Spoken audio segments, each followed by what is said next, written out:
Hey there, this is Steve Kern, and you're listening to Live in Color with Wolfie D. Stay tuned. Hey, this is Jimmy Street, host of the Live and in Color with Wolfie D podcast. Hear the life and times of professional wrestler Wolfie D. From his time in the territories with PG-13 to his time in WWE, ECW, WCW, TNA, and more. Nothing is off limits and nothing will be held back. Thanks again for tuning in. Here he is, Wolfie D. Hello, folks. Once again, it's Live and in Color with Wolfie D and my co-host, Jimmy Street. Today, we are going to be talking about the 10 greatest punchers. And Jimmy, say hello, first of all. And I want to fill the fans in on kind of, not our disagreement, but what we thought about the difference in top 10 punchers and top 10 punches. Well, what's up, Jimmy? I would talk, man, but you punched me, bro. so you're a very good puncher, Wolfie. When you hit me, it was a punch, and I messed that up. I messed that up. So Jimmy sends me the graphics for the upcoming show and whatnot, and it says top 10 punches. And I send back to Jimmy. I said, I really like the term punchers better. I said, because punches to me signifies a moment. I said, punchers signifies people. And I don't want people to think this is going to be a top 10 ranking of the, top 10 punches I've ever seen. And we had a little, back and forth with it, not an argument, just a logical conversation like Vulcans. And, and so I said, let's just change the word. And I think you'll understand what I'm saying. I said, let's don't say punch, let's say strike. So when you hear the top 10 strikes of all time, you think of different knockouts, blah, blah, blah. I said, but if I say the top 10 strikers, you think of people. And so, as you can see, my argument won out. Yeah. If you clicked on the show, and unless it just popped into your feed and you're just now listening to it, but without looking, but at the same time, yeah, exactly. He won, but it was true. And it's right. It just something, dude, about it just sounds odd. Punchers, but it makes sense. It's like givers of punch. Givers of punch. It's like, here's a punch. No, but I mean, it makes sense. Puncher makes sense, as weird as it felt to me. But yeah, this is the top 10 givers of punches. Givers of punches. That might be we should change this whole thing up. All right, hold up. All right. So Jimmy made a list and I made a list, and we promise to goodness, I do not know what his list is. He does not know what mine is. I have a good idea that there's probably going to be some duplicates, I would imagine. But we also, the other thing we were trying to figure out is, how should we do this? Should it be, I play my number 10 person against yours, and we kind of almost like a card game or something, my card wins, my 10 beats your 10, and we argue their points or whatever. And then we finally just came up with, let's just each make a list and talk about it. How's that? Yeah, because I mean, I liked your idea of the game, but like, dude, that's like okay, let's make these rules out here. So right. The weight of your guy versus the muscles on the biceps of your guy, and these kinds of things. It would, I don't know, man. Maybe, hey, I tell you what, we always ask our listeners to go on the Facebooks and all that, go on our socials at Live Wolfie D and go on there and say, hey, here's how you could do the game, and then maybe we'll go from it next time. But I do think this will be a cool series, the top 10. So like Wolfie's top 10s or whatever. Right. But yeah, I think this will be fun, man. I'm excited. And the other thing is, when you mentioned people writing in, after you listen to this, if you don't agree with it, that's fine. These are my opinions. These are Jimmy's opinions. Yeah. These are not fact. and maybe someone that I don't know. And I'm not talking to Jimmy. I'm talking to the folks out there. You may know somebody I don't know, and I've never seen him punch. That's why he's not on my list. So if you got a top 10 that you think is better than mine, or you just want to share yours, please write us. We'd love to have an interaction with you. And having said that, the basis, and Jimmy can give you his basis, but my basis is based on two things. they had to have stuck out to me as a kid. Okay. So I'm using two things here. I'm not looking at these as just a wrestler. I'm looking at them as what moments, what people do I just remember, God, that he knocked the shit out of him, that type of thing. And somebody that, obviously had their punches over enough to where people know for, throwing good punches and stuff. So those two things stand out to me. Technique is one. And then, like I said, overness of it, I looked at a few things. So that being said too, I didn't grow up watching Bruno Sammartino. So I had someone tell me that, hey, he was great. Okay, but I could go back and watch it and go, okay, yeah, I can throw him on my list. But I could do that with a whole bunch of people probably. So my list is people that influenced me, that I've worked with. I've taken the punches, not every one of them, but those are some of the factors that have come into play for me. Yeah. And before we get into this list, first off, I definitely agree with that. It's got to mean something to you. I'm not going to go back and watch, like you said, a Bruno Bob Backlund match and bore ourselves to death and stuff like that.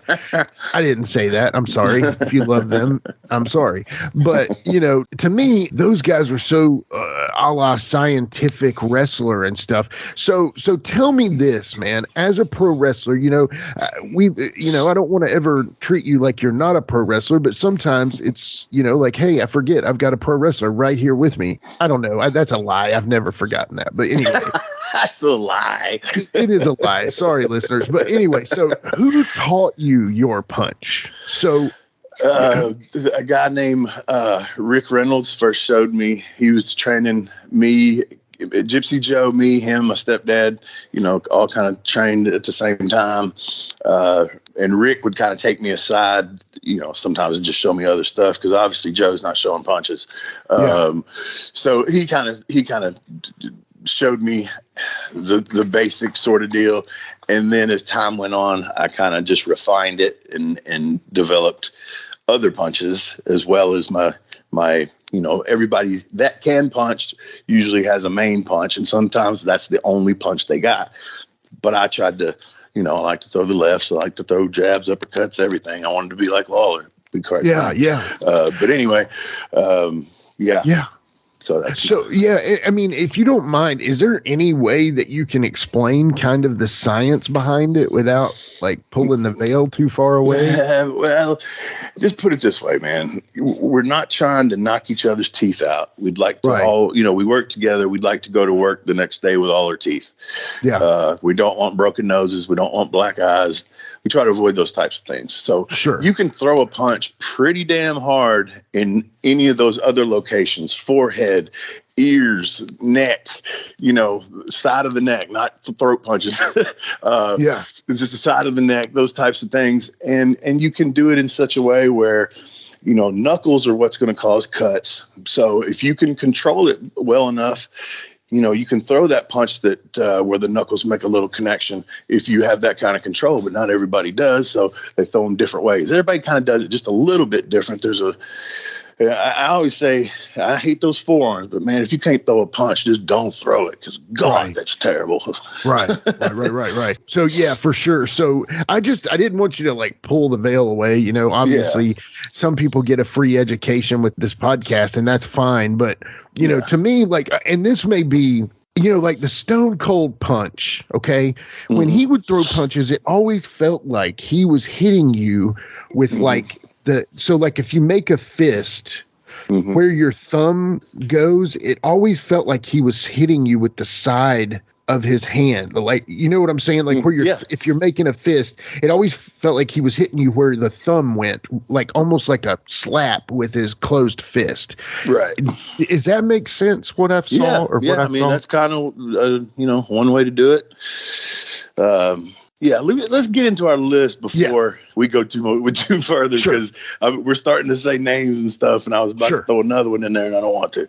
Okay. All right. So how about this? Let's take a break. Take a break. Quick.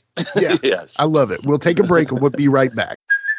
Hey, it's Kaylee Cuoco for Priceline. Ready to go to your happy place for a happy price? Well, why didn't you say so? Just download the Priceline app right now and save up to 60% on hotels. So whether it's Cousin Kevin's Kazoo Concert in Kansas City, go Kevin, or Becky's Bachelorette Bash in Bermuda, you never have to miss a trip ever again. So download the Priceline app today. Your savings are waiting.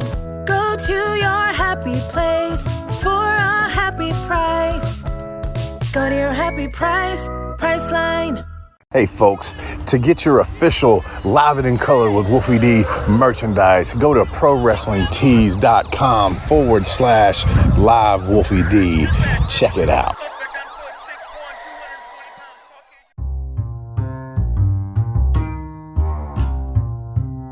If you're listening to Live and in Color with Wolfie D on Apple Podcast and like what you're hearing, go ahead and leave a 5-star rating. And while you're at it, write a review. Tell us what you liked. Tell us what you'd like to hear in the future. It's very important to us and always appreciated. Thanks again.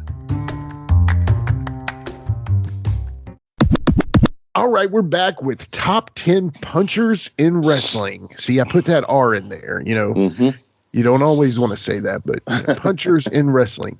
Yeah. So Wolfie D, you know, we've got our top 10. I think we go 10-1, obviously, like normal. But, you know, being that I'm the co-host and you're the name on the marquee, why don't you go first? Number 10. Okay, my number 10, and love this guy to death. Very, very, very good man. A lot of people know him as like a hardcore guy. And yeah, I get it. But he could also wrestle. And he also threw very good punches. And it's funny that you made my list because I usually cannot stand, and this is no discrimination against a left-hander, but I usually hate left-handed wrestling punches. Usually hate them. But my number 10 is Terry Funk. Oh, yeah, man. The Funker, right? I mean, he threw them hard, man, and I know they were coming in there. I never took his punch, but you know they're coming in there. You can tell, and they look good. And he also he throws some jabs, and then he throws his left, and he's got a couple of angles with his left that he uses, and they always look good. So that's my number 10. Well, that's a great number 10, dude. I can't wait to hear 9 through 1. Let's just say that, because that's a great number 10. So my number 10, and dude, Terry Funk is one of my all-time favorites, honestly, like legit. No, he's on my Mount Rushmore, along with you, Slash, and Airwolf. Stop that. Slash and Airwolf. Okay, so my number 10 is The Big Show, and here's why. Big Show. He didn't throw like a normal punch. He would normally chop you, but he was the one guy, well, other than a couple, like one or two other guys, that got a finisher that was believable with the punch. Now, again, his normal punches in the ring, I don't even know if he threw them because he protected that finisher. Yeah. But my number 10 is The Big Show. And, dude, he got that punch over with Floyd Mayweather. Now, again, I don't think he knocked Floyd Mayweather over, but he got a WrestleMania match out of it. See, the way I kind of want to do this is my opinion really doesn't matter that much in this. It does, but to you, but I don't know about the listener. So what do you think about Big Show's finisher? To be quite honest with you, I'm really having a hard time bringing it up in my head. Of what it looked like, but from your description, I see why you put it in there. Like I said, if I could imagine it in my head, or we edit and I go watch one real quick, but no. All right, we're back. And we're back. But no, I from your description, I hear what you're saying. So I'm good with that on your list. Okay, hang on a second. All right. Are you ready for my number 9? I think we are. All right, Jimmy. So my number 9, you're probably going to think I'm being very biased on this. And no, before I give number 9, I'm going to put this disclaimer there. I am not going to say whether I believe that I belong on this list or not. So I can tell you I'm not on the list, and I'm not going to say whether I think I deserve to be, but I didn't think it was fair to put me on there, and I hope you didn't either. So anyway, my number 9, his punches is like everything else he does: aggressive, solid, and just strong. When you see this dude wrestle, you know strong. And I'm talking about Farouk is the man. Hit your knees and start praying. Ron Simmons. Oh, dude. Yeah, that's another one, man, that if he threw it, you were done, you know? Yeah, his punches look like, damn. Right. Just like he says. Yeah, damn. And they literally come out of nowhere. He was quick, you know? Yeah, for sure, man. That's a great punch. So my number 9, again, so the way that I thought about this was the guy that threw them in the match, I think was a little more important puncher versus the guy that saved it for his finisher. But I had to keep the idea of the guys with their finisher. Okay. So the lower rung is going to be the guys with the finishers, and it's going to gradually go up to the guys that use them more in the match. So number 9 is Ox Baker with the heart punch. The heart punch. Yeah, man. Dude, I believe that. Now, I know that's more like our dad's favorite wrestlers, you know. Like I think I love the look of Ox Baker. I wish I could have seen more of him, you know. Yeah. He was a ferocious, one of a kind. I just think like the generation before us. Right. Oh, dude. I just think at the time we saw him, he was a little slowed down, but at the same time, dude. Did he ever work Joe LeDuc? I think so. Yeah. I'd like to see that. I'd like to see that. But anyway, go ahead. I got off subject for you. Sorry. No, you're good, man. This is what I like. So yeah, he got that, dude. That was a fearsome move. And you know what? It's funny. Either it was so over with him that he killed it, you know, that no one else can use it, or it would like, it's just not a good finisher for people. But dude, I think that heart punch was menacing and scary, you know? Yeah. Well, that was in the day when you could make people believe stuff like that. And it's just like, think how over some guys back in the day had the claw over.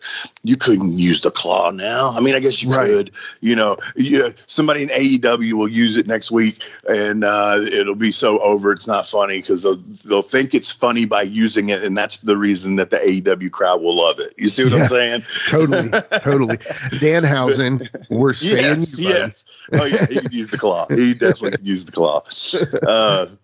But yeah, man, Ox Baker and the heart punch, man. I mean, I think some guy died after the match sort of deal or something. It was like, it really didn't involve the heart punch. And I may be wrong again, you know, my wrestling historian level is not, it's Padawan. And, I think someone did die. And so then that really solidified his, use of the heart punch because it could kill you. I think you're exactly right. And I wish I knew that answer right now. But at the same time, you know, that's amazing too. If you think about, okay, so say like somebody like Piper or $1 Million Man put you in the $1 Million Dream and you never woke up. You know what I'm saying? Yeah, if you just so had an aneurysm at the same time that he's doing that. You know, it's all about with a move like that, though, and the claw and the heart punch and a finisher. It's all about people selling it, right? Yeah. I mean, if you sell something, if I walked in the ring with you, and now it's going to look funny, but if I were to hit you with something and you looking like you and me looking like me, eventually that would get over if the people watched it. You know what I'm saying? So if you sold for it, no matter what the guy giving it looks like, it can get over. If you sell. You can get anything over if both parties are able, you can do it. Right. But, all right. Well, number 8. Let's move along to number 8. All right. So number 8 is he was a brawler, although he could wrestle, and a lot of people really don't know this about him. He was, you know, Army Ranger, I believe it was an Army Ranger, pretty tough guy, and you wouldn't think so by listening to him, especially these days. You would not think that, you know, this is a really tough guy. My favorite memory of this guy is me and Jamie backing him up into the ropes, and we hollered double backdrop. And this motherfucker clung on to the ropes like a cat, trying to not be thrown in a tub or something.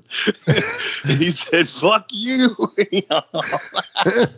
So my number 8 puncher is Dirty Dutch Mantel. Oh man, that's awesome. And he does throw a good punch. He really does. Yeah. He's a Memphis guy. See, so you probably will find a little bit of a theme in some of my stuff here, but everybody will tell you, it's no secret. If you worked Memphis, you wanted to get over it, you had to know how to punch.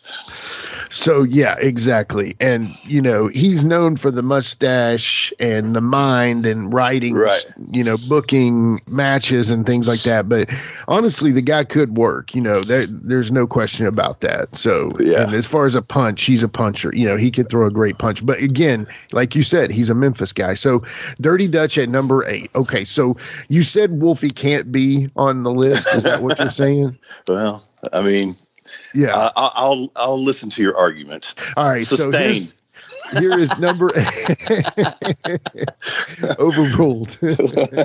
All right, so here, my number 8 is Wolfie D, and here's the thing. Okay, so I've seen a lot of your videos that you've thrown punches, but the thing I liked about your punch was it was square and it was believable, and every time you threw it, it looked effortless too. And so the thing that it was smooth, it's definitely of Memphis. It's definitely, you can tell you've watched Memphis, in your life. But honestly, dude, I mean, your punch, what did you say? It was like a wet mallet. Is that what somebody? No, Road Dogg said hit like a rubber mallet. Rubber mallet. Yeah. I don't know why I meant wet. That's weird. Whatever. I mean, depends on what you're hitting with it, I guess. But yeah, dude, I know you didn't want to be on this list. And so I made sure to put you low, but, just so you would get angry. But dude, yeah, Wolfie D. And you kept that punch. You're the whirly bird, and you got all these fantastic moves. You jump off the top rope, you do these cool things in the ring, but at the same time, you had a really, really good punch, and I think you deserve to be on this list. So well, thank you. I'm flattered, and I do like to think that I have a good punch, but like I said, with all these names and all that kind of stuff, it just. I'm just old Wolfie, but that's humbling. Again, thank you. But I didn't really try to pride myself on being able to throw, and I kind of, said it at the beginning. I wanted to throw like Lawler. I just did. That's what I saw, and that's what I. You said about them who really showed me the working punch. I mean, I kind of had an idea when I was a kid, and I had this big giant stuffed rat, and that's so funny how that would evolve into something else. But I had a wrestling rat that I used to beat up on. I didn't beat up on rats later in life, but maybe a couple elbow drops, right? Yeah, and so I would practice on that. And my first I tried to mimic Hogan until I realized they didn't look good. Yeah. But anyway, thank you, thank you. Yes, and sir, I will my pleasure. Move along to my number 7.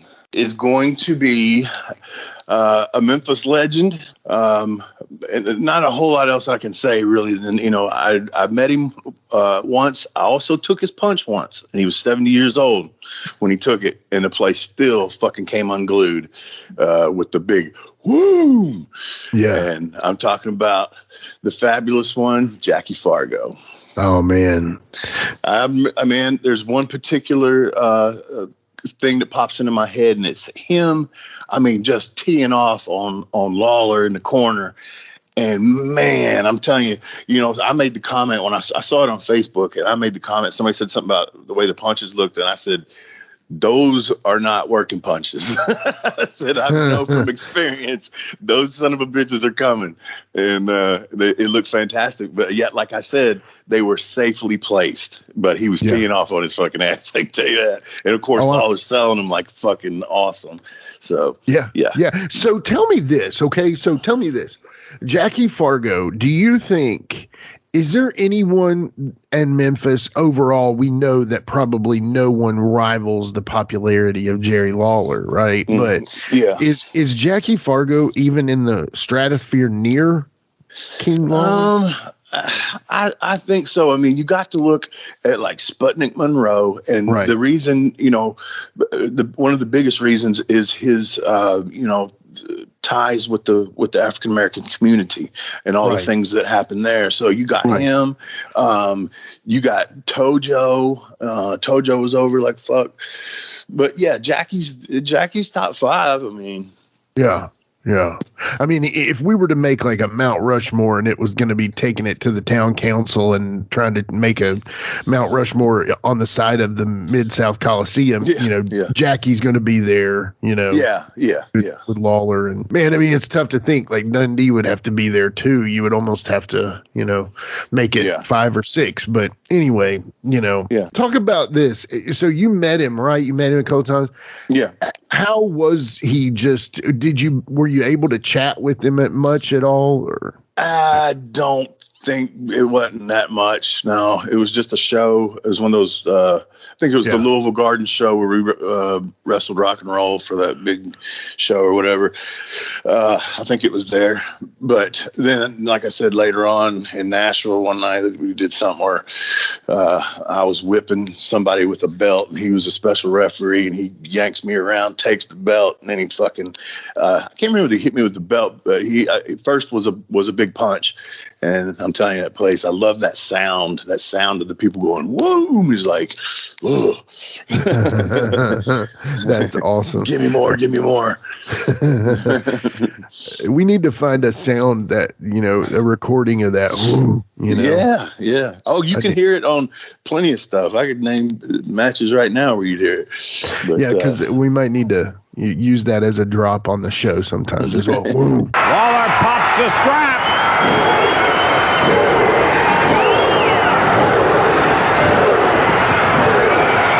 Yeah, that's cool, man. So Jackie Fargo, number 7. All right. So number 7 to me, he's number 7 on the list, but maybe number 1 in your heart, Wolfie D. Road Doggy Dog. Doggy Dog. Yeah, man.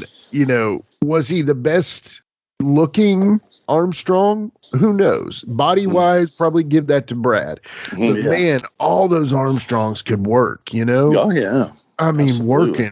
working sons 100%. of guns.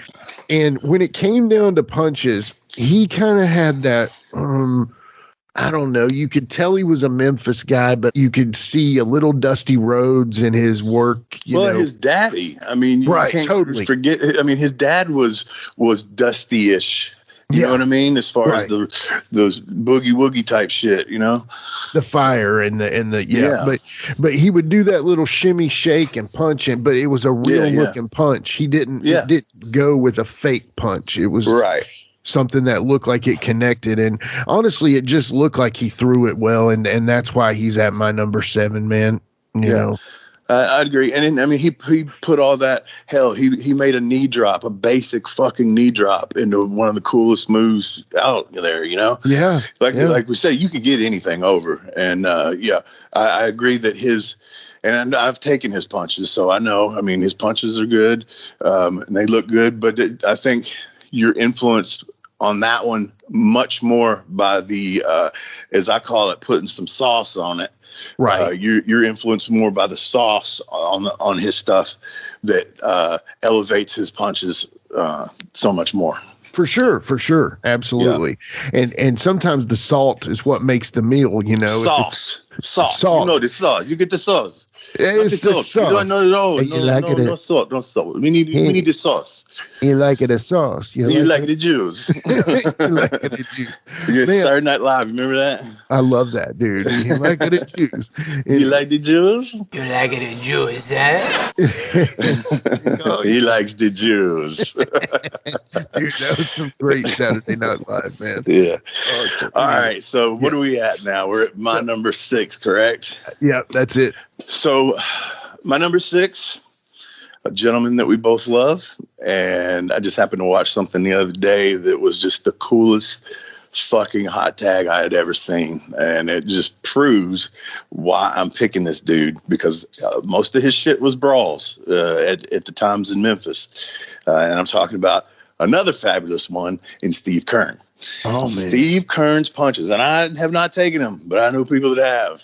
And Steve Kern's are just like Jackie's, and not that he learned it from him, because Steve was a Florida guy, and he really wasn't even around Jackie until they did this gimmick or whatever. So it's not like a train. He learned it from him or anything. But them some bitches are coming. And then he puts that fucking fire on it, man. That you know the clip I'm talking about. He's working Dirty White Boy and Doug Gilbert.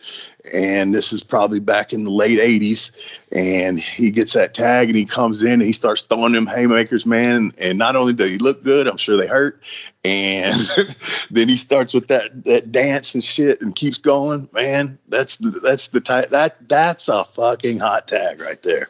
Oh yeah, absolutely. I mean, dude, you can watch his match and learn an element of a wrestling match, no matter what part of it he's doing. He's such but the fire that came with his work too, you know, he just knew when to turn it on. It seemed like at the perfect time, and whether he was a villain or a baby, he would get that crowd going, you know. Oh yeah. Man, like no other. So, you know, we love Steve here at the show, by the way. He's a big, you know, he's on our Mount Rushmore on the wall of guests. So, you know, for sure. So, well, my number 6, and not to glass over, you know, Steve, because he's excellent, but my number 6 is probably actually number 1 in your heart. Not for punchers, but for overall, and that's oh yeah, Macho Man Randy Savage. Oh yeah. Yeah, absolutely, man. Dude, his punches, man. I love the one where he like almost you can see his baseball background in the particular punch I'm talking about, where he grabs him by the hair and he like kicks his leg and kicks his left leg out like a pitcher about ready to pitch, and then he does that overhand right to the forehead. Dude, oh yeah. That's the exact punch I'm talking about. Yeah. And I loved how his feet would leave the ground, you know, like it would almost be like he was floating when he would punch, man. Yeah. I mean, dude is an amazing athlete, you know, you know, one of those guys that was in utter and complete control of every part of his body at every single moment. Yeah. And, you know, to me, that stuff's amazing whenever you see somebody like those were so quick, man. They were. And they looked legit as hell too. Yeah, and you're gonna be like, damn, what's in his top 5 if that was his number 6? Right. But we'll see here. We'll see. But anyway, yeah, Randy Savage. How about this? We're going into our top 5 right now. Yeah. You want to have a word from the sponsors? I think so. Let's do it. All right. We'll be back.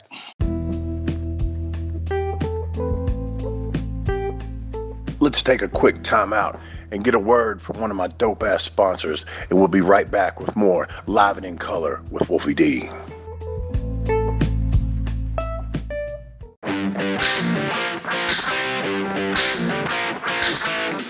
Hey folks, this is Wolfie D here, and if you are looking to buy or sell a home in Tennessee or Southern Kentucky, you're going to want to call my buddy, the rock star realtor, Benji Bowie. And you say, Wolfie, how do I get in touch with this rock star? Well, you can call him directly at 615-390-8216. You can go to his website, bowiehomes.com. That's B-U-I-E homes.com. Or you can email him at benbowie34@gmail.com. When you need a home, you need the Rockstar Realtor.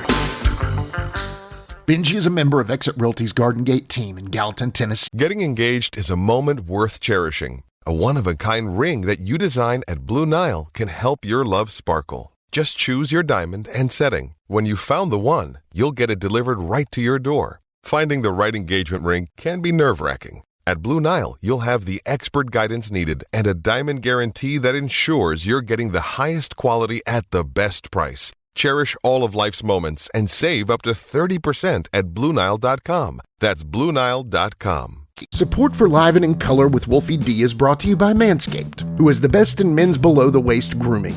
Manscaped offers precision-engineered tools for your family jewels. Manscaped recently launched the Ultimate Men's Hygiene Bundle, the Performance Package. Join over 4 million men worldwide who trust Manscaped with this exclusive offer for you. 20% off and free worldwide shipping with the code WOLFIE at manscaped.com. If my math's correct, that's about 8 million balls. And we're back, folks, and we're entering into the top 5 punchers in mine and Mr. Street's opinion. Yes. So it is my turn again, and I had a tough one. When it gets into this top 5, man, it gets hard for me. So I'm making up a rule that this is allowed. My top 5 is a tie. Okay. Yeah. It was just hard for me. I've taken one of the. I'll do it this way. I'll do the first one first, and then I'll do the second one. The first one is 5A. Will be somebody that I never met in my life. This guy, never met him. Loved him as a kid, and he had the fire and he had the legit punches. Although his finisher, and this will clue you in, was the Las Vegas leg lock. I'm talking about the universal heartthrob, Austin Idol. He threw them.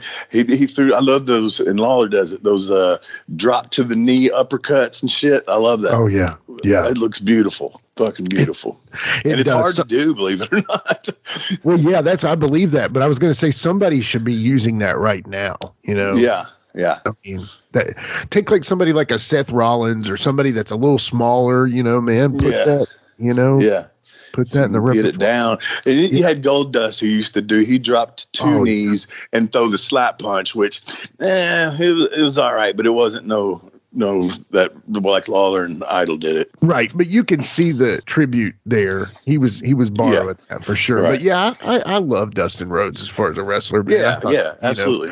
But I see what you're saying. So, all right. So 5B is going to be somebody that I have many matches with. And we even did a watch along with him. And my partner's dad, the superstar Bill Dundee. And the reason I throw him in there is because just like when we watched that Lawler Dundee match, you've seen him throwing punches from every freaking angle. I mean, side of the guy, back of the guy, standing straight in front, different fists, different, different punches, just good stuff, man. And like I said, I've taken them. And in his later years, they lightened up a lot, especially like his jab. He would barely just basically flick you with his fucking pinky. But, it was still all right. yeah, for sure. So how did those feel? I mean, tell me a little bit how they felt. I mean, were they fine? Like later on, like his rights and stuff were still there. Yeah. But like that left jab that he throws is, I don't know if his eyesight, and he didn't want to knock your teeth out. So he was really overcompensating. It could be an issue. But he would literally, his fist would get right close to your face and he would extend his fingers. And a lot of times all you would feel would be like his pinky, his ring finger, and his fucking, fuck you fingers. So it would just be like, sometimes like, did he hit me? Should I sell this? How do I sell this? Because it must be difficult if somebody's not really putting one in there. I hate that. Yeah. It makes me look stupid. You know what I'm saying? Right. I'd rather you hit me really hard than to miss me. Yeah, totally. Absolutely. Well, somebody that I think throws it really hard and I don't think misses any time. Number 5 for me, it could be 5A and 5B because it's The Undertaker. All right. Dude, I know your list is coming from a worker's perspective and I'm coming more from a fan's perspective. Yeah. But when Undertaker would be doing his thing and then he would get him in the corner and work those jabs on him and then, dude, they look like daggone hammers coming at somebody. Yeah. Now, again, you see somebody like Triple H or Shawn Michaels who really knows how to sell. It looks so much better than somebody who doesn't know how to sell. Oh, dude, you can have the best punch on the planet. And if a fucker don't sell it right or good or whatever, it don't make a shit. Right. I'm serious. It's all about the reaction, man. I mean, you can throw a clubbing hand that's going to register. Like for people that, especially back in the day, you quit selling for them, they're going to make you fucking sell. Right. That could be the case. But if you're not over animated with your selling, you can make anybody's shit look worse than it is. Yeah, absolutely. Absolutely. Anyway, that was my guy, The Undertaker. So number 5 was The Undertaker for me. So. All right. My number 4 is another friend of mine, I told you this would be a little bit biased, but it's just because, like I said, I've seen more of these folks that I'm naming, and as you said, I'm looking at it from a different point of view sometimes. Right. But my number 4 is the TNA creator, Jeff Jarrett. I think that Jeff's uppercuts are absolutely beautiful. And Jeff does have a couple other punches, but because that uppercut is so damn good, man. And I mean, it's in there. I've taken it. So, but it looks damn good, man. It looks damn good. Every time he throws it, you know, sometimes you see guys maybe throw a good punch, and, you know, every now and then it'll be off or something. But no, man, I don't think I've ever seen Jeff throw a bad uppercut. And that's just his punch, man. And it looks fucking good. Right. And, you know, that's just another proof positive that Memphis was a great territory for punch. I mean, you know, for multitude of things, but punching, you basically got to throw a good punch or they're not going to let you out of Memphis until you can, right? Right. Yeah, exactly. They're like, you're stuck, buddy. Or let you out before you want to because you can't get it. Right. Well, you know, Jeff, to me, you know, people either love the guy or hate the guy. His character, I respect him 1,000% for sure. Yeah. I think I would love to be able to, like, if he were to write a book, I would read it because I would want to be able to pick his brain. I listened to his podcast. Once you get past the Jimmy Hart self-promotion elements of his podcast, it's a really good podcast. And I wish I were better at self-promotion, you know. Yeah. I feel like we're pretty good, but I wish we were better at it, you know. So, right. You know, but yeah, Jeff Jarrett's absolute top 5 for sure. He's great. Absolutely deserves here. So my number 4, and this one again is just a bias, you know. So it is once again Wolfie D. No, I'm just kidding. It is Slash. Yeah, Slash. You can re-enter me as Slash if you like. Yeah, can I? Is that what you're telling me? Hang on it. Hold on. Let me rewrite. All right. So Terry Funk. I know he was your number 10, but dude, the Funkster, man, you know, looks so real. He threw him like he was gonna break his spine, you know, twisting, and he's just one of those guys that had the luxury of working in so many decades with so many quality talents. And you got to realize, man, I guess people don't understand this, but what he started in the 60s, late 60s, 70s, 80s, by the time he was working those guys in ECW, where a lot of modern fans saw him, right, 40-plus year vet at that time. You know what I'm saying? And, I mean, he worked in 4 decades. Let's say that. I don't know about 40 years, but you know what I'm saying? Right. He was killing it, and I mean, man, just so legit. Very legitimate. Always looked good. You know, so anyway, that's it. We don't have to say much more about Terry, but at the same time, Terry. Yeah, no, that's great. And again, just it's the difference of our reasoning on our placement. And just like I said, people listening to this might think every person we've said so far is horseshit. And that's their prerogative, you know. Absolutely. We said it, I think, last week. You know, nowadays it used to be opinions are like assholes. Everybody has one, but nowadays opinions are like birthmarks. Only some people are allowed to have them. So that's true. That's true. Yes, that's true. Okay, Jimmy, my number 3. Dun dun dun dun dun. Dun dun dun dun dun. What? Oh, you know who that is? Stone Cold. Stone Cold. No, and I listened to him talk about punches not too long ago, and even he was talking about the Memphis and the training ground, and they were watching a match of him and Jeff. He's like, yeah, I hadn't quite developed my punch all the way there, but he's talking about how that's kind of where he learned how to develop his punch and everything. So and of course, man, his punch. I mean, that's all he had to do: punch and then a stunner. And that punch was fucking over. And then, like you said, it looked good. And he even did the Fez press followed by the punches, which looked really good. Right. So that's my number 3. Dude, great number 3. He you know, that's just a great number 3 because, you know, he was another one kind of like Funk who would do that twist and draw back thing that looked like he was using every bit of his momentum to get that punch in. But he was also quick with it. It looked effortless, but at the same time, it looked real. You know, that's the gimmick, isn't it? It was quick. It was spoon. Yeah, and it was snug. Yeah. And hey, you know, a lot of the guys out there in the world think snug means Japanese strong style breakneck. You know, it doesn't mean that. It doesn't mean that. That's you can. It's almost like, you know, I've heard Ric Flair talk about how they learned to punch was they would drop a string from the ceiling and punch a string and until it looked great, but the string barely moved. That's when they can throw a punch. You know, I don't know. What do you think about that training technique? I mean, I dig it. Yeah. Yeah. I used to do it on the wall. Right. Well, see, that I don't know if that's a good training technique or not, but hey, it works. You know, what I mean is like the string. I didn't know that, you know, so that's why I've heard people say, a story about Coco giving somebody a pillow because they were new or something green, and they I think they might have stiffed him or something, and he gave him a pillow. And he said, "What's this for?" And he said, "You punch that pillow until you don't put a dent in it." There you go. I mean, and I've heard Coco's not one you want to mess with, really. No, exactly.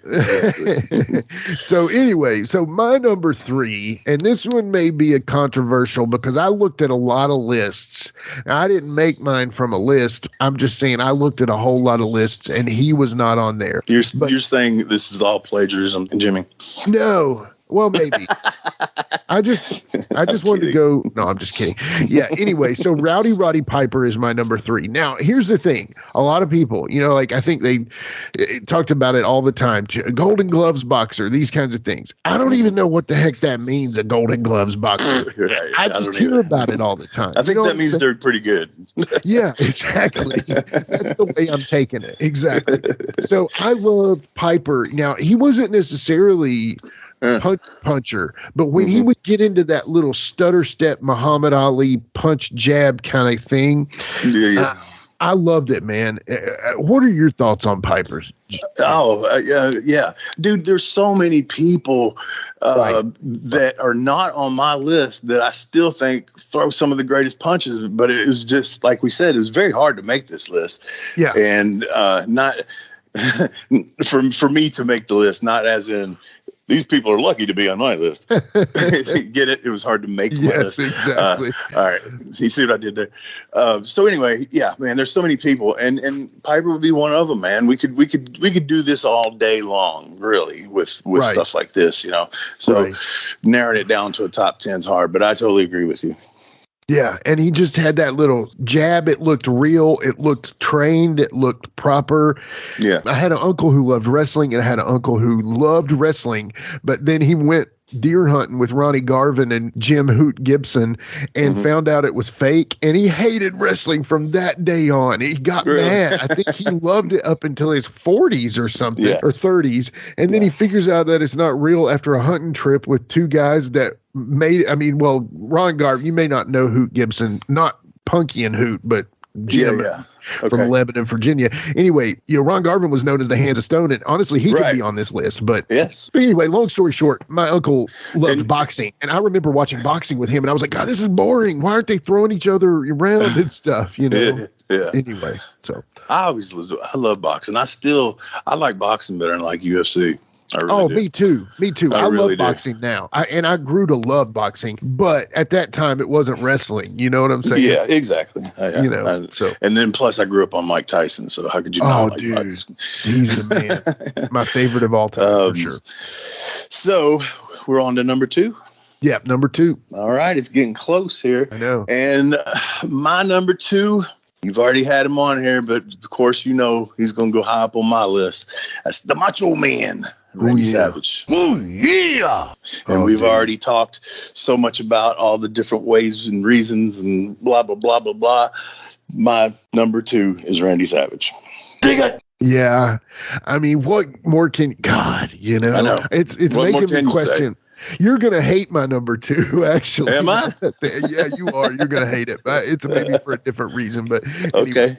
Yeah. But Dude, I can't change it now. I've already said it. So number 6 is still Randy Savage, but man, I feel like if you could learn some punches from some people, if you had a list of 3 or 4 people to emulate, you could get a complete workup from Macho Man Randy Savage. So you wouldn't have to learn another wrestler's style or borrow from another wrestler's style. I've tried to mimic so much of his stuff, man. You can definitely see Randy Savage, I think, especially in the early years. But I mean, although I developed, I feel like my own shit, but you can still see a little bit of it in certain things I do, because there's just, he was undoubtedly somebody that I watched over and over and over. And even with the jabs, I used to throw an overhand right like that. I kind of quit using that one,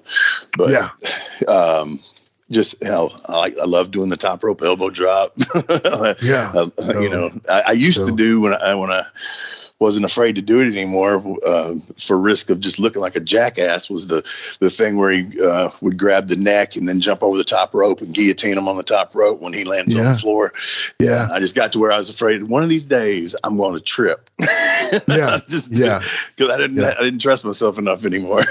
Right. Yeah. I mean, gosh, though, that's part of the game, right? You got it. So, okay, cool. So my number 2, and again, you're probably going to groan, but it's okay. I just loved the way when he threw his punches. I just loved the motion, and it's the bad guy, Scott Hall. Hey, yo. Yeah, I don't hate that. I don't hate that at all. I mean, dude, the just that, I don't know, was that his comeback kind of? When I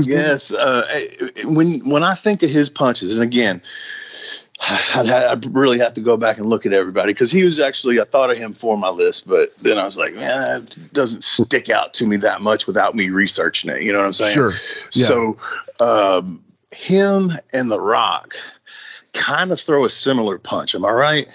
Yeah, The Rock wishes, but yeah, you're right. You're exactly right. And I know, I don't know that Scott did, but I'm pretty sure Rock slaps his fucking thigh every time he throws it, and almost opens his hand completely, if I remember correctly. Yes. But exactly. Scott did not do that part, right? I don't know if Scott slapped his leg or not, but I don't hate that. I don't hate that pick. Yeah, I mean, it's just like, there's so many guys that are lower on the list that I thought may have an issue with. But anyway, so Scott Hall, dude, it's shine, heat, hope, comeback, finish. So I always felt like, was that in the comeback when he would start that fire up, or was that? I mean, it depends on the match, I reckon. Right. Good point. If he was working heel or not. So anyway, my number 2, Scott Hall. So I mean, I think it's time, buddy. It's number 1 time. Well, and I have this very strange feeling that it's going to be the same person for both of us. Yes. But without further ado, Jimmy, give me a drum roll. It's a drum roll right now. It'll be on there. It's a drum roll right now. That might be better. All right. So.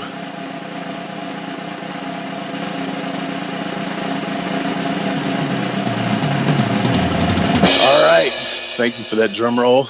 And my number 1, and I would, if I was a betting man, your number 1 is Jerry the King Lawler. Actually, mine is Larry the Joker Jawler. No, and where does he work? He works up here in Virginia, don't he? He works he's over here down at the auction lot. He's one of Boogie's boys. He's one of Boogie's boys.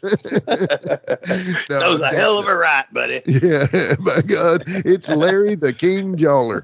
No, man, dude, Jerry, right? Come on. Yeah. No denying it. That was the easy part, was when I started my list, was who was number 1. That was easy. Filling in the other 9 was the hard part. Right. Yeah. So talk about Lawler's punch. I know we could do a whole episode dedicated to just his punch, but just talk about the science of it if you can. I mean, dude, he hits you pretty much in the same spot usually, depending on the punch. You know, you got the jackhammer punches when he's on his knees doing that deal. You got the punch off the top rope. Obviously, those two are a little bit different in landing sites, but he's never off in the wrong spot. You know, I've been hit hard by him, but not knock my teeth out hard. Right. And obviously worked him a number of times. I love it. God, man, one of my favorite things as a heel is being in the ring with him when he pulls his fucking strap down. I fucking love that.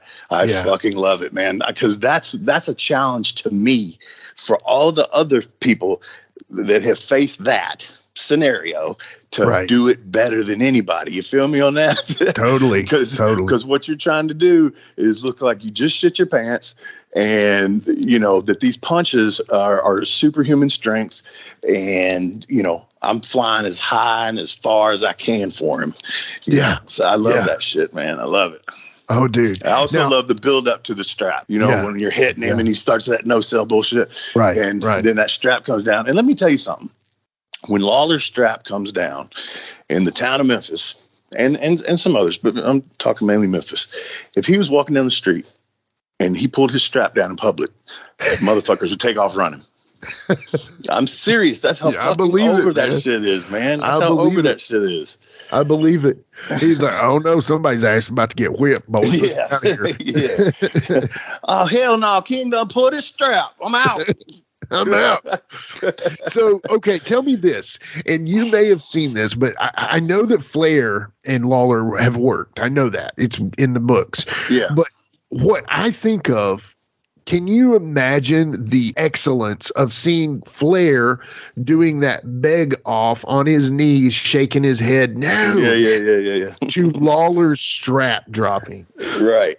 Oh, my God. I could see it more of, I could almost see, well, I could see two things, and I'll tell you another story. I might have told this before, but I could see Flair, you know, punching him, chopping him. He's no selling. Strap comes down, and then that either makes him kind of like fall to his knees right at that point. Yes.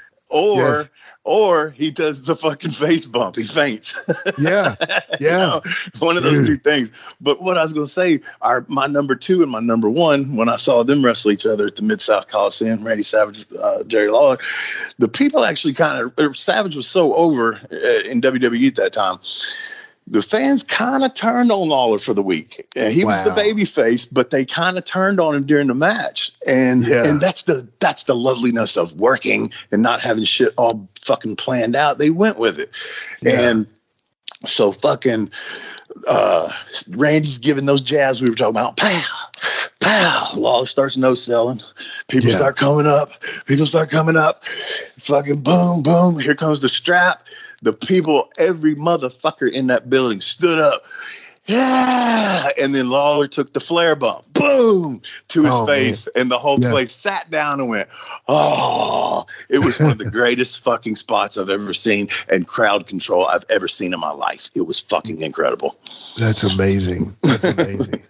You know, in the phone world that we live in now, I wonder if it's almost impossible to get that anymore, because see all those tapes, all the USW tapes from that time period when Lawler sold his half to that Larry Burton guy, he had those tapes and nobody seems to know what's happened to him. Yeah. So almost the whole 90s Memphis stuff, as far as at the Coliseum and anything that was taped in Nashville, and then plus the TV shows are apparently somewhere in limbo somewhere. With like Larry Burton's ex-wife or something like that. Oh, I have no idea. I've heard JR talk about it sometimes. I mean, she'd be a dumbass not to sell him to Vince and let him put it on the network. I mean, what the fuck are you going to do with him? I'm saying. I mean, even if it's $1 a tape, I mean, you know, that's still worth more than, but at the same time, you know, that is some gold right there. Whoever owns that. Absolutely. You're talking about is some gold. So, you know, that being said, maybe someday. Yeah, maybe someday when our kids are, you know, watching they might see it on a hologram or something, they'll see it. But so I kind of wanted to go over the worst just for a second. Some people that I thought had the worst punches.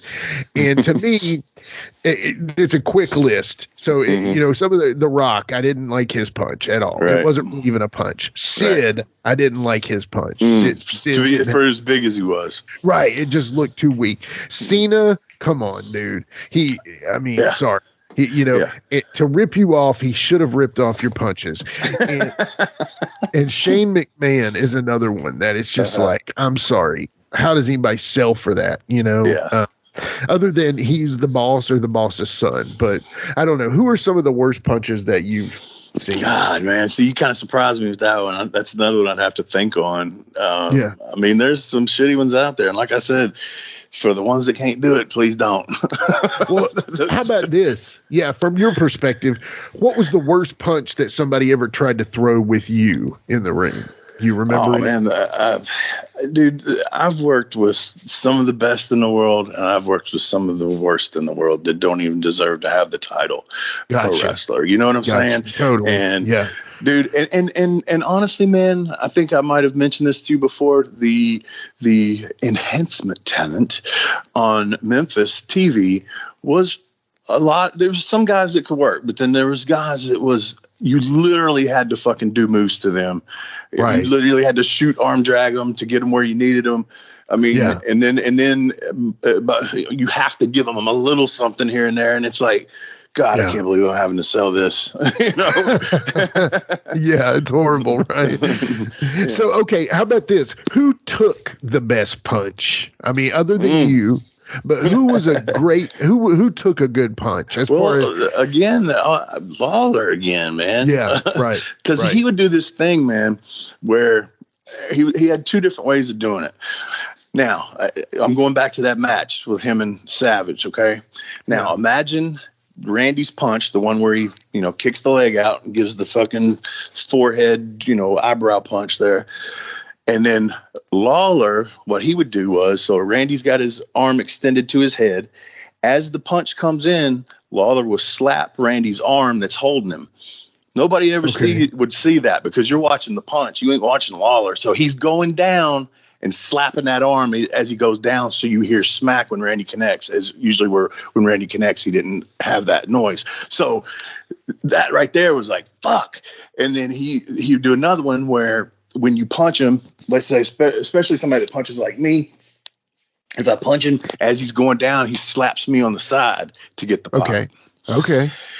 And then the other thing that he does, and this has nothing to do with punches, but just his added extra shit, he takes, if we were doing top 10 best ring post takers, maybe later. He would be number one in that one too, because he would do a thing where, and I try to mimic this. I cannot do it as good as him, but I try to do it as close to it as I can. Most guys, when they take the post, they are afraid to go head first into it or whatever. And so they go with the arm and they sell the shoulder, right? That's what a lot of guys do now. Totally. Or they take the post so bad they should have stole the shoulder. Yeah. Right? Yeah. But what he would do was put his left arm across him, sort of, in like a tackle position, up against your ribs there. Yeah. And go face first, looking straight at it, and take his right hand and smack the post above his head. Right. And it sounded like his teeth were chipping off the turn post. I mean, when I saw him do that for the first time live, I was like, motherfucker. I mean, I bought it. Yeah, I bought it. I mean, because it sounded so good. So I try to do that. A lot of times I can't get the smack, but at least I can get the look. Because I just hate that when somebody grabs you by the head and goes to run into the post, and they go and they to the side and hit their shoulder because they know they can't take a good turn or post. Right. Yeah. So, okay. So that's a great example there. I know we're about to be near the end of the show here. One of the things that I wanted to ask you about, especially since we're about to do some current affairs, the Roman Reigns and his bounce off the ropes Superman punch. What do you think of that move? It looks good. Yeah. It looks good. But I wasn't going to put him on my list just because of that. No. And I mean, that's the only reason he would be on the list, because I don't even know if he throws another punch. And again, it's not as believable as the Big Show's punch. That was why he wasn't on my list. Well, he's not on my list for a million reasons, but at the same time, Roman Reigns, he got over a punch, but you know, he's almost got that parkour element to it, you know, like a martial arts movie, you know, where the guy bounces off the wall and then comes at you kind of Bruce Lee style or whatever, but he's actually throwing the Superman punch. But anyway, you know, it looks cool, but, you know, it's not going to make the list. Anyway, so, okay. All right. Well, with that being said, I think let's do a little current affairs. What do you think? So, current affairs. DJ, hit the music. It's a current affair. It's a current affair. Love it in color. It's a current affair. Love it in color. All right, we're back with current affairs and no sponsor. So that's an opening if you want to sponsor current affairs. All right. But anyway, on with the show here, Wolfie D. So obviously we had a great show with top 10 punchers in wrestling. You guys, hopefully we, you know, entertained you and you all enjoyed it. If there's anything you want to hear upcoming as far as top 10s, let us know on all of our socials at Live Wolfie D. But we'd like to make this a series, man, you know? Yeah. So I think my next one would be like top 10 worst moves in wrestling. Okay. Like then ones, like when I see them, I'm like, that looks so fucking stupid. I think. Right. So, I mean, you could I already got my number one. Well, don't give it away yet. We're going to make a show. Yeah. So that will be our part 2. So if anybody has a part 3, top 10, anything, let us know. And we don't want it to be like top 10 wrestlers ever. You know, we don't want that. Everybody knows what those are. We want interesting topics that have not been hammered home. Like, honestly, you know, on my other show, Give Me Back My Pro Wrestling, we focus a lot on this Mount Rushmore of things. And that kind of gets beat into the dirt a little bit. And I'm saying that about my own second podcast. Right. But I want to do stuff like what you're saying, top 10 worst moves, top 10 punchers, top 10, you know, gimmicks, top 10. I mean, maybe not even gimmicks, but like top 10 looks or maybe styles or whatever. I don't know. We'll figure it out. But put us on your socials at Live Wolfie D, but let's knock out these current affairs. So number 1 current affair, the other night, AEW had their Forbidden Door pay-per-view, and that was basically, it was like, you know, like Marvel versus DC. This was AEW versus New Japan. Mm-hmm. They've worked up a deal that they're going to kind of be working back and forth. Smart move, especially for AEW, you know, showing that they're a little more open to other promotions, you know, back and forth. So you get some of those dream matches. But long story short, Bryan Danielson has some sort of issue, maybe hopefully not a concussion, but he's out for a little bit. So he was working and he needed a replacement. And so basically, as a part of the Blackpool Combat Club, which is led by William Regal and John Moxley and these guys, out came Cesaro, a.k.a. his real name, Claudio Castagnoli. So basically, Cesaro is now in AEW, which, you know, I'm a fan of Cesaro. I like his work style. I think there was a lot to him. I mean, honestly, I can see like a Bond villain in that dude as far as like, you know, so what do you think of Cesaro, man? What do you think there? Oh, man, solid. I've seen a little bit of his stuff, very solid. And I do think that, you know, I'm a gimmick person. So, yeah, I think they need to find something for him, like along the lines of maybe what you said or even something else. But he's very, and Lord knows this is not a knock. I cannot wrestle as good as either one of them, but he's very Dean Malenko to me. Sure. So as far as, you know, doing the whole carrying the company or whatever, you know, being one of the top guys and that number, I think they need to find something for him. That's just my opinion. Yeah. It's like a birthmark. Yeah. Yeah. He's with William Regal, so he would have hopefully a mouthpiece there. Yeah. But, you know, at the same time, what I think would be cool is for sure find him a cool gimmick, maybe one that he doesn't have to talk a lot. But heck, if he's got some personality, let it shine, you know. Right. It's now or never, essentially. I don't know if he I've never heard a promo from him. I've just maybe seen a couple matches, and I could be way off of what I'm saying, but I think I'm I think I sense that. Yeah, I mean, he's the Swiss Superman. He does have an accent. He apparently is as strong. I mean, Cena puts him over as like legit Olympic strong. So, you've got that, work with that. Also a good talent in the ring. Little old. He's probably getting up there, probably in late 30s, mid to late 30s, just guessing there. One thing that I loved, though, I'm a big fan of Eddie Kingston. Have you ever met Eddie or worked around Eddie at all in the past? I can't picture his face, man. Yeah. He's a really loudmouth New York wrestler that his promos are on par with some of the best of the current product. And he and Cesaro had heat with each other, whether it was worked kayfabe or whether it was a shoot. It's never really been let go. But the cool thing is Eddie was with them, and when he sees Cesaro come out, he loses his shit, essentially. So he's working a continued angle. Hopefully they'll keep that going, because whether or not there's real heat there or not, it's cool that they're keeping, a past storyline going where they don't like each other. So anyway, I'm glad to see that he's working somewhere again. It was kind of up in the air. I didn't understand why WWE cut him, but glad to see he landed somewhere, and AEW sure is giving some of those guys some money. So anyway. Right. Okay, so our next current affair is Kurt Angle had a recent double knee replacement, and he is saying that it is officially ending his in-ring career. He revealed that he turned down a 10-match deal with AEW. It was going to be something similar to what Brock Lesnar has with WWE. And he's saying that he wouldn't be his old self in the ring. Yeah. So he said, no thanks. So double knee, man, that's pretty crazy, right? Yeah. From what I understand, my knee surgery was different. It wasn't a replacement. It was just to reconnect the quad to the kneecap, but that's still pretty heavy shit. If you're doing both knees at the same time, you're definitely going to be off your feet for a while.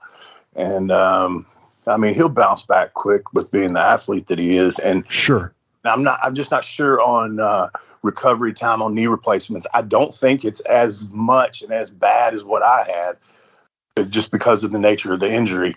But because I think ligaments and all that stuff, that's going to be around that new knee. I don't want to speak out of league on that. But anyway, man, I think he says that. Okay. We all say that. We all want to look like we used to, but giving the right scenario, he'll get back in the ring. He'll be able to, and he can work around, what he has to work around, and they can book around what they need to book around as far as his physical limitations. So I would not say, I know that right now he probably believes that, and I'm sure he doesn't need the money. Which is another factor.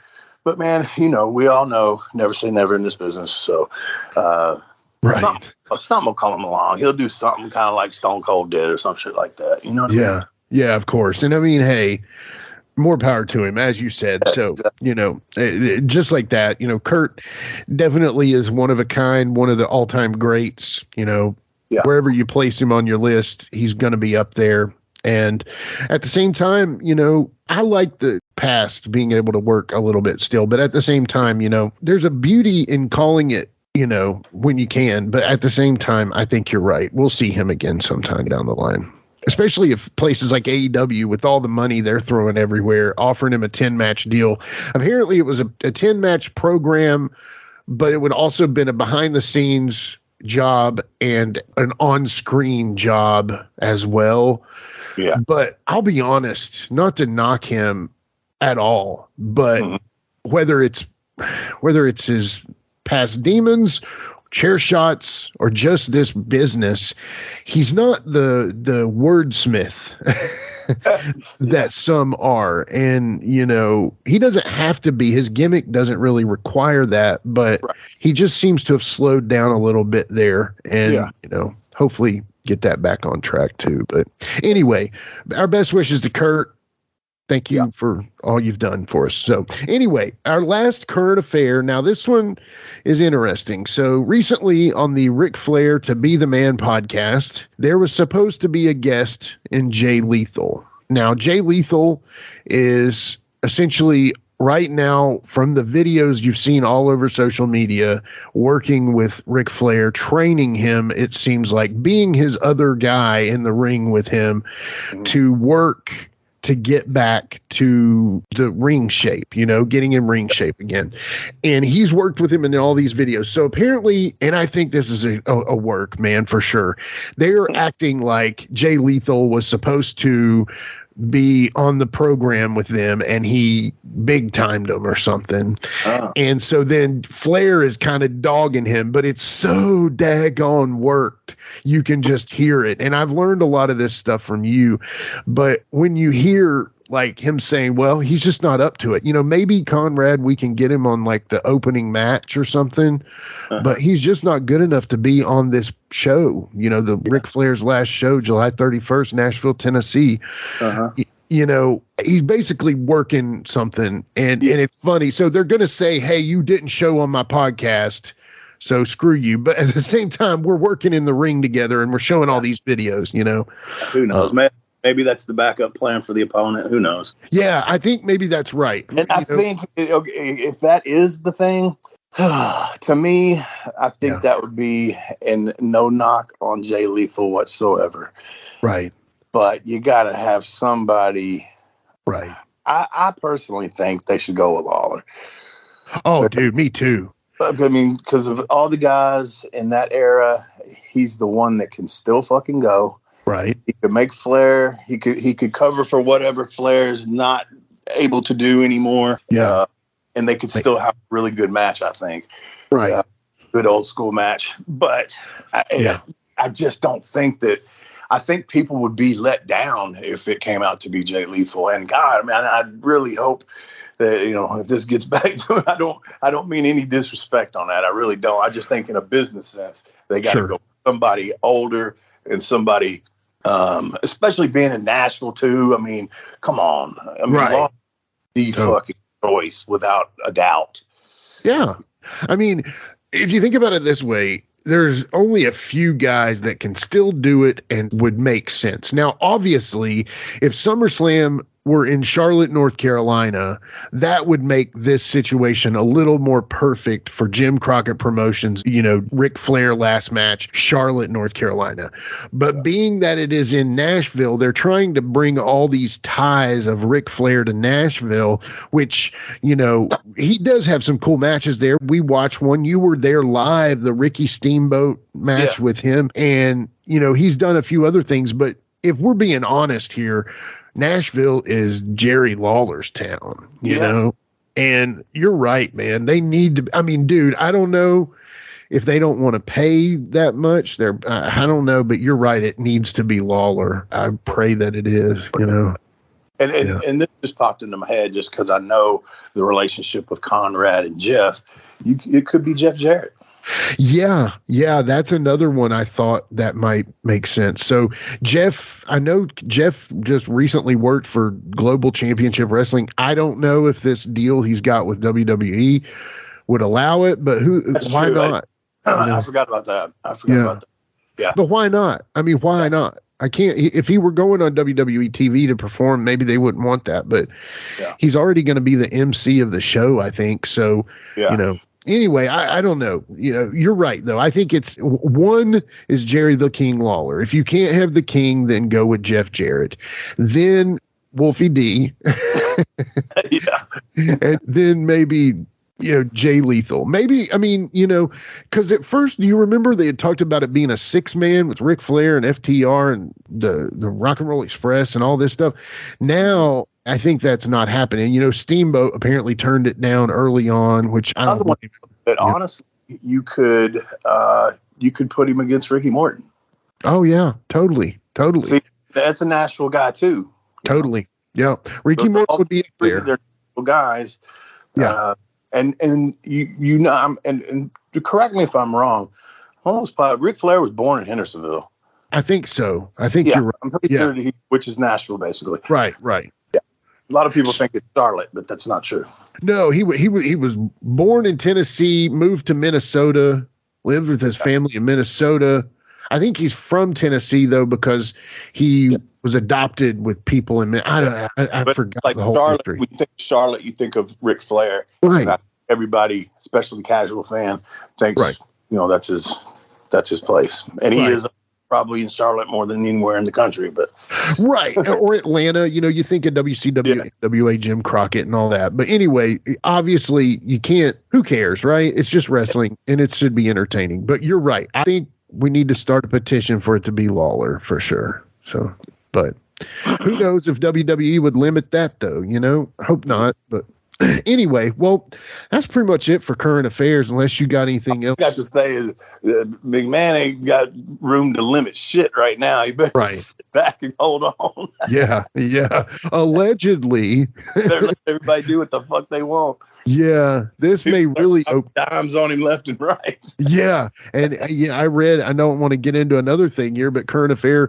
They was talking about a referee that wrote a book, and oh man, it's a very big onion that the layers are peeling back right now. So anyway, but well, that's it for current affairs for this episode of Top 10 Punchers in Wrestling. Wolfie D. We're coming up on a year with this thing, man. Did you think we would take it for a whole year for sure? I didn't know if I could take it for a whole. No, I'm kidding.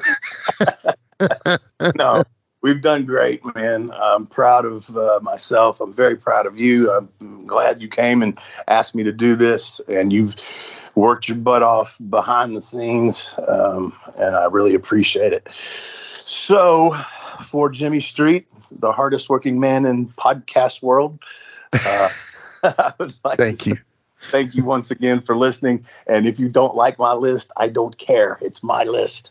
And if you don't like Jimmy's list, we don't care. It's his list. Right. We would hear yours if you have some discrepancies. We'd love to hear from you. Thanks for listening, guys. Once again, live and in color with Wolfie D.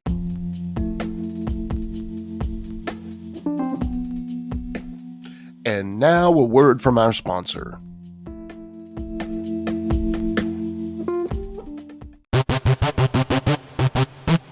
Ladies and gentlemen, welcome to Give Me Back My Pro Wrestling, the podcast that's based on the old school but can still help you find the good stuff from today.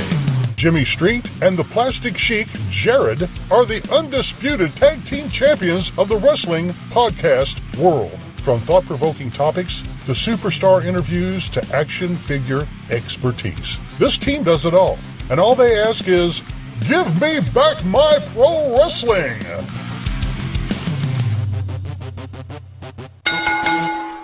Every other Thursday, wherever you listen to podcasts. That's right, it's the talk of Middle Tennessee, the channel you love to hate and the channel you hate to love. It's Brian Turner from Brian Turner's VHS Rehab. And if you're looking for matches from Wolfie D to Jerry Lawler to Dusty Rhodes and the team that put a pimp before your eyes and a goatee between your thighs, Boudica and Athena, go to lostwrestling.com. See, I made it easy for you. Brian Turner's VHS Rehab. Booyah.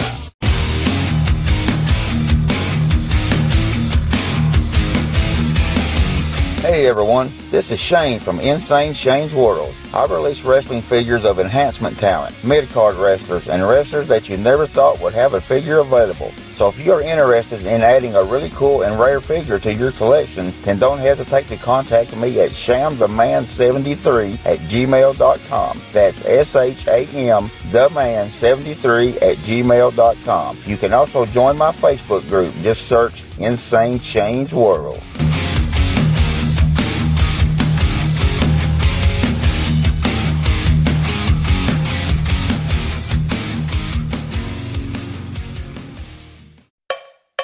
If you're a fan of rock and music, I'd really appreciate it if you took a moment to check out my podcast. It's called the Decibel Geek Podcast. We've been doing it for about 10 years now. We talk about Kiss. We talk about Ozzy. We talk about Motley Crue and Guns N' Roses and Metallica. We talk about all the legends from the 60s and on, up to brand new bands that you should be hearing about today that you're not going to hear on the radio.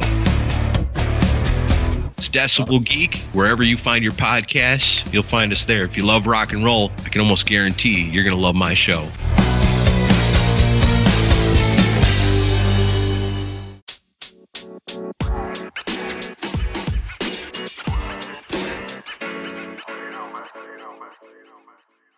So that was another great episode. Hey, Wolfie, tell them where they can find you on social media. Jimmy, they can find me in the club, bottle full of bub. I'm just kidding. They can find me on Facebook.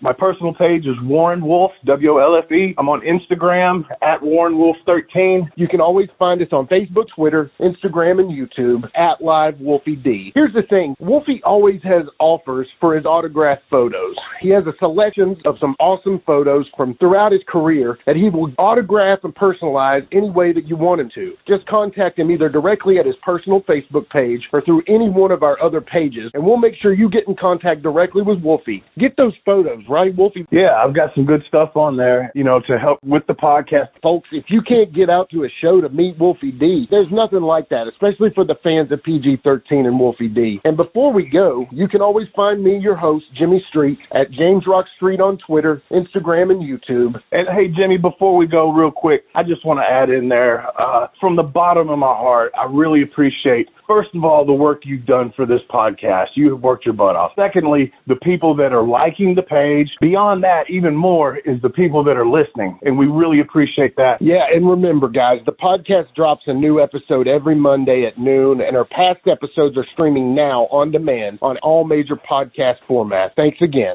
I got a cap for your dome. He got a cap for your dome. I got a cap He got for a your dome. cap for your dome. For your dome. He got a cap for your dome. And here we go. The original white boy that came out sagging, not bragging, don't be hating, cause I'm spitting the truth. Still livin' in color. Bum rush your mother, utilize a hubcap, unlike any other. Back in the day, I was NOD, and I was P to the G, plus the 1 and the 3. In case you forgot, they call me Wolfie D. Been cloned and copied so many times, tired of suckers taking credit for what is mine. You know who you are without me name dropping. Wrestling's first white boy coming out hip hopping. Been doing it like this since 92. Laid low for a while and you thought I was through.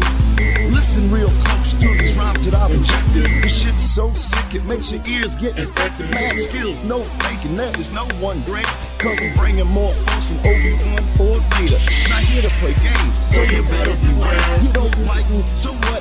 I really don't care. Like time I keep ticking and I can't be stopped. You sucker step to the side unless you wanna get dropped. With my finish, I'll straight knock you out. Please allow me to tell you what it's all about. I'm gonna wind it up, then I'm driving it home. It's Wolfie D, baby. I got a cap for your dome. I got a cap for your dome.